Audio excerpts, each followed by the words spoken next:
मारुति, इसका पीछे वो इतनी ही चीज़ें लगाई जितनी की ज़रूरत है और जिनका एक फंक्शनल बेनिफिट भी मिलेगा।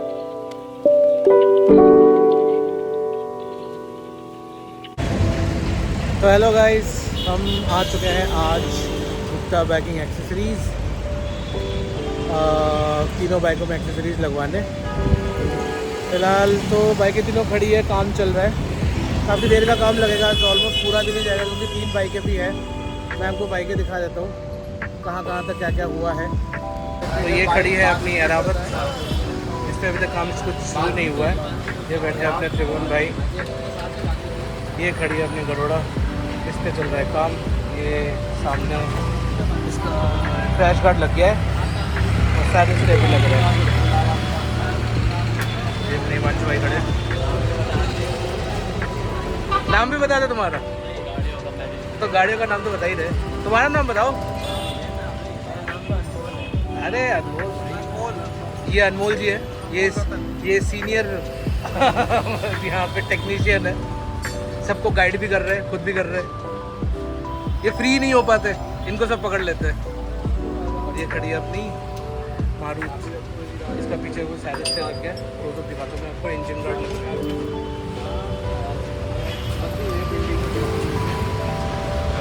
ये लग गया है इसका साइड स्टे मोटोटॉप का। ये इंजन गार्ड लग रहा है और ये है अपनी गुप्ता बाइकिंग गियर्स गाज़ियाबाद में। बाकी जैसे जैसे काम होता जाएगा मैं आपको बताता भी जाऊँगा। पूरा दिन लगना है आज तो, वैसे भी काम चल रहा है काफ़ी हद तक, कम से कम मेरी बाइक में तो हो ही गया है। उनको दिखाता हूँ अभी तक क्या क्या हुआ है। तो ये मैंने आपको पहले दिखा दिया था सारे स्टे, और ये लग गया है। फॉग लाइट अभी लगनी है, मेरी वाली जो पुराने वाली है वो भी लग रही है। GPS रॉड लग गया है ऊपर, वहाँ पे कार प्ले माउंट होगा अपना, और टाइट सब बढ़िया है ना। और यहाँ पे साइड स्टैंड एक्सटेंडर लग गया है, उधर बॉटल होल्डर लग गया है, फॉग लाइट उधर भी लग रहा है अभी। और फिलहाल तो इतना ही है, बाकी मेरा वाला सामान भी लग रहा है इस बाइक में। इधर में अभी से स्टेटस है और ये वाला लगा है। बाकी एरावत में लग रहा है स्टेटस स्टे, फिर अभी यहाँ पे वो लगेगा क्रैश गार्ड। ये देखिए दोनों को इंजीनियरिंग दिखाते हुए।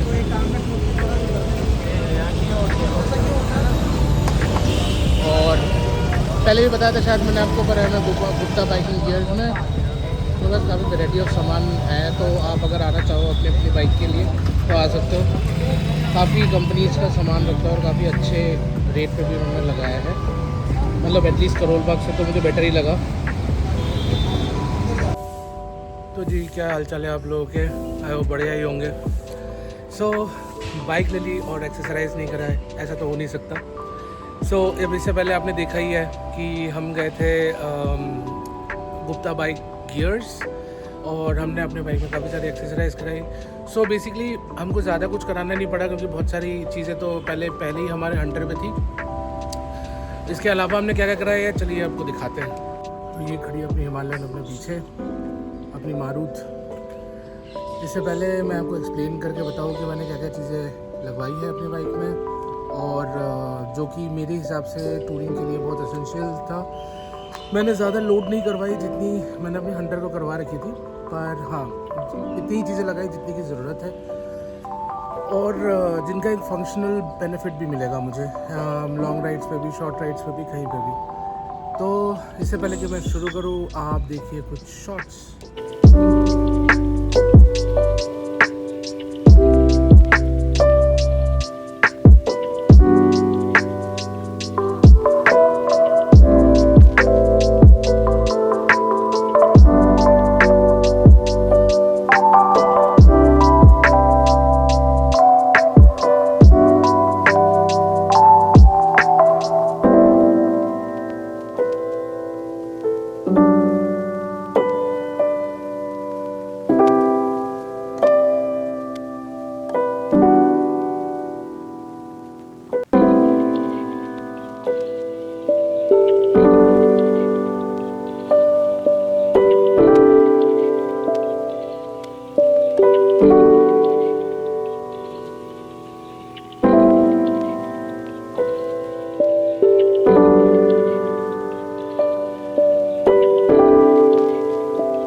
बेसिक से शुरू करते हैं।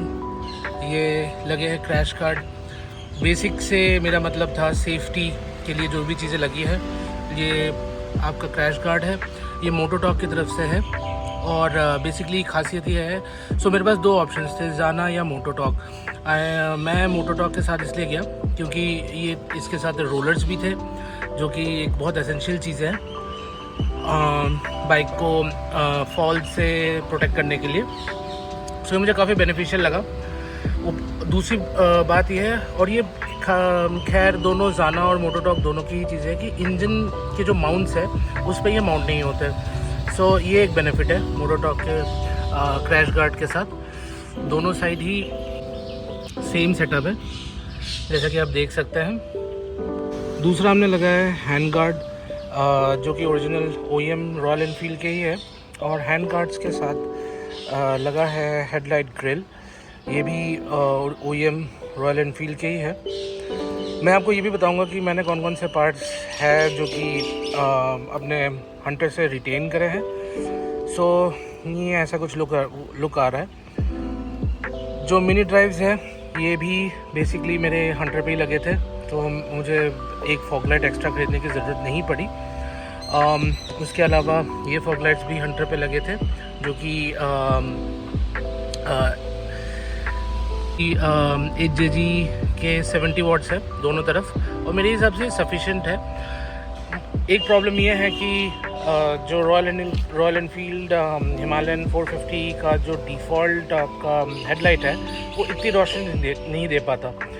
इसी चक्कर में मतलब ऑक्सिलरी लाइट्स बहुत ज़रूरी है। मुझे पता है कि बहुत जगह चलान भी लगते हैं, बट स्टिल जो ज़रूरी है वो ज़रूरी है। उसके अलावा ये वाइज़र एक्सटेंडर है, सो मैंने उसके लिए ऑप्ट नहीं किया। जो इसका टूरिंग वाइज़र आता है, जो डिफ़ॉल्ट वाइज़र आता है वही है। उसके ऊपर से ये वाइज़र एक्सटेंडर लग गया है प्रॉस्पेक्ट का, एंड मेरे हिसाब से ये सफिशिएंट है। उसके अलावा बेसिक आपके जो ब्रेक टैंक या फ्रंट ब्रेक टैंक का जो गार्ड होता है वो भी लगा है। ये छोटी मोटी कुछ बेसिक चीज़ें हैं। रियर ब्रेक फ्लूइड का भी कवर लगा है और मास्टर सिलेंडर का भी कवर लगा है। सो ये सारी तो बेसिक चीज़ें हैं। एक और चीज़ हमने लगवाई है, वो है ये विच इज़ फ्रंट व्हील पे स्लाइडर, फोक स्लाइडर। ये भी एक बहुत नेसेसरी चीज़ है जो बेसिकली आपका जो सस्पेंशन है उसको प्रोटेक्ट करता है कहीं ना कहीं से। एक चीज़ हमने नहीं लगवाई अभी तक, वो है आपका फोक स्लाइडर कवर। सो वो मैं देखते हैं, अभी लगवाएंगे उसको भी। नेक्स्ट आता है आपका सैडल स्टे, जो कि मोटोटॉक अगेन। सो बहुत स्टडी लगा मुझे। मोस्टली जाना और मोटोटॉक का सेम ही है, पर इसके साथ ये आता है विच इज़ अगेन, अगर हम सेटल बैग्स वगैरह माउंट करते हैं तो उसके लिए एक्स्ट्रा प्रोटेक्शन हो जाता है कि वो साइलेंसर को टच ना करे। और इसका जो माउंट है, जो माउंटिंग हुई है बेसिकली, वो भी बहुत स्टर्डी है। किसी तरह की कोई प्रॉब्लम नहीं आएगी, बहुत स्टर्डी है, हिलेगी भी नहीं जगह से। उसके अलावा साइड स्टैंड एक्सटेंडर, ये है तो बहुत छोटा सा, पर मुझे बड़ा यूज़फुल चीज़ लगा। वैसे मेरी हाइट है 5.6, बट स्टिल मतलब मैंने लो राइडर सीट लगवाया हुआ है। मैंने रॉयल एनफील्ड से ही इसको कस्टमाइज़ करवाया था। उसके बावजूद भी टिप टो होता है, और चढ़ के मेन प्रॉब्लम आती है चढ़ के बाइक को सीधा करने में। मतलब नॉर्मल प्लेन सर्विस में तो ठीक है, पर जब आप बाइक खड़ी करो तो थोड़ा सा अगर थोड़ा सा स्लैंट एरिया है तो वहाँ पे दिक्कत आती है। ये चीज़ उसको मिनिमाइज़ कर देती है बिल्कुल। बाइक सीधी करना बहुत इजी हो गया है उसके बाद, और लगता ही नहीं है कि मतलब अपने हाइट के हिसाब से मैं कुछ बड़ी बाइक चला रहा हूँ। उसके अलावा हमने लगवाया है ये लाइट्स, फॉग लाइट के स्विचेस, जो कि काफ़ी अट्रैक्टिव है। इसमें अगर ना नॉर्मल प्रेस करोगे, जैसे आप देख सकते हो, तो ये ब्लिंकर का भी काम करता है, और लॉन्ग प्रेस करके रखोगे तो परमानेंटली ऑन हो जाता है। ओके, और क्या है इसके अलावा? ये मिनी ड्राइव का स्विच है, और ये आपका कार प्ले हो गया, जो कि अगेन मैंने हंटर से रिटेन करा है। ये सब तो बेसिक चीज़ें है ही, जो कि मतलब ऐसे किसी भी हिमालयन में मुझे ऐसा लगता है कि किसी भी हिमालयन में अगर आप लॉन्ग राइड प्लान कर रहे हो तो उसके लिए बहुत ज़रूरी चीज़ें हैं। ये कुछ छोटी मोटी चीज़ें हैं, जैसे ये बेसिकली आपका की और उसको माउंट कर दिए एक तरह का फोम है जो कि रॉयल एनफील्ड एक्सेसरी है। ये भी मुझे शोरूम से मिला था, पर काफ़ी सही चीज़ है। ये थोड़ा लुक भी आता है, ये रैली फोम कहते हैं शायद इसको, तो ये भी काफ़ी सही चीज़ है। उसके अलावा ये रहा अपना काप्ले। इसका कोई ऐसा कुछ ब्रांड तो मेरे को नहीं पता, पर हाँ काफ़ी सही काम कर रहा है अभी तक तो। मतलब हंटर में भी काफ़ी इसने मेरी हेल्प की है। सब पहले मेरे पास वो लगा हुआ था जो कि बोबो का मोबाइल होल्डर था, बट उसमें एक दिक्कत ये है कि आईफोन ना माउंट करो। मैं ये नहीं कह रहा कि उसके अंदर डैम्पनर वगैरह आता है, तो मेरे पास भी वो था। पर जैसे कि आप डे राइडिंग करते हो तो डे राइडिंग के टाइम वो काफ़ी गर्म हो जाता है फ़ोन। और आईफोन में एक प्रॉब्लम ये है कि जैसे ही फ़ोन गर्म होता है तो वो अपने आप शट डाउन हो जाता है। उस चीज़ को मिनिमाइज़ करने के लिए फिर फाइनली मैंने सोचा, पहले मुझे लगता था कि इसकी कोई ज़रूरत है नहीं, पर हाँ जब से ये लगा है तो मुझे काफ़ी हेल्प मिल रहा है इस चीज़ से। उसके अलावा मिरर एक्सटेंडर्स, हाँ ये बहुत छोटा सा चीज़ है बट ये बहुत बेनिफिशियल भी है। अगर आप जो एक टूरिंग मिरर्स आते हैं वो नहीं लगवाना चाहते तो this is a very small accessory जो कि जाना का है। इससे आपका मिरर्स थोड़ा सा एक्सटेंड हो जाता है बाहर की तरफ, जिससे व्यूइंग बहुत ही अच्छी हो जाती है। आपको नहीं लगेगा कि आपको अलग से डबल टेक मिरर्स या फिर टूरिंग मिरर्स की ज़रूरत है। एटलीस्ट मुझे नहीं है, मतलब बहुत सारे भाइयों को ज़रूरत लगेगी वो, पर मैं अपनी बात बता रहा हूँ। तो ये कुछ है अपनी बाइक के एक्सेसरीज जो मैंने लगवाए। अगेन जैसे कि मैंने बोला था, मैंने ज़्यादा कुछ तो नहीं लगवाया है, पर टूरिंग के हिसाब से बाइक बिल्कुल टूरिंग रेडी है। हाँ एक चीज़ अभी मिसिंग है, वो है अपना टॉप रैक। तो मेरे पास ऑलरेडी टॉप बॉक्स है, बट उसके लिए मुझे टॉप रैक चाहिए था। जो OEM आता है वो अराउंड 2-3-2.5 हज़ार रुपये के आसपास आता है। आई एम नॉट श्योर, हाँ इतना ही होगा। पर हमारे एक फ्रेंड है हिमांशु भाई, जिनको मैं आपसे ऑलरेडी मिला चुका हूँ, वो उन्होंने बिल्कुल एग्जैक्टली उसका डायमेंशंस उठा के अपने किसी लोकल वेंडर से उसको मैन्युफैक्चर करवाया है। सो जो जब वो आ जाएगा, और पाउडर कोट करके मेरे पास अभी है नहीं तो मैं आपको दिखा नहीं सकता, पर वो अभी बहुत जल्दी मेरे पास आ जाएगा तो मैं खुद ही आपको टॉप बॉक्स माउंट करके दिखाऊंगा। वेरी सिमिलर टू जो ओरिजिनल OEM इसका आता है टॉप रैक, उसके जैसा ही है, पर बहुत स्टडी है। एंड आई थिंक मेरा जो टॉप बॉक्स है वो बहुत इजीली माउंट हो जाएगा उस पर। तो ये बेसिकली कुछ एक्सेसरीज़ मैंने डलवाई थी अपने मारुति पे। आप कमेंट सेक्शन में बताइएगा कि आपको कैसा लगा। फॉर सम रीज़न मेरी वॉच को लगा कि मैं उससे कुछ कह रहा हूँ, बट ऐसा है नहीं। सो ये अभी है, और बहुत ही जल्द, अभी तो कुछ टाइम के लिए मैंने ऐसा कह सकते हैं मैंने छुट्टी ले रखी है from riding because of some family things, जो कि बहुत ही जल्द मैं आप लोगों को बताऊँगा।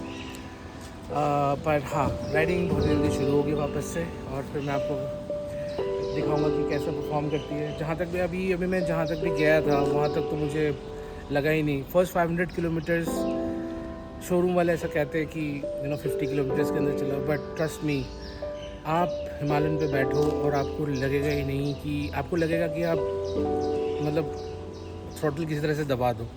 इट्स वेरी डिफ़िकल्ट, बहुत मुश्किल है ये कि अपने आप को होल्ड बैक करना कि मैं थ्रॉटल ना दबाऊँ और 50 से ऊपर ना जाऊँ। बाइक एनी स्पीड, मतलब मुझे 5th गियर में गए और ये 70+ जाती है।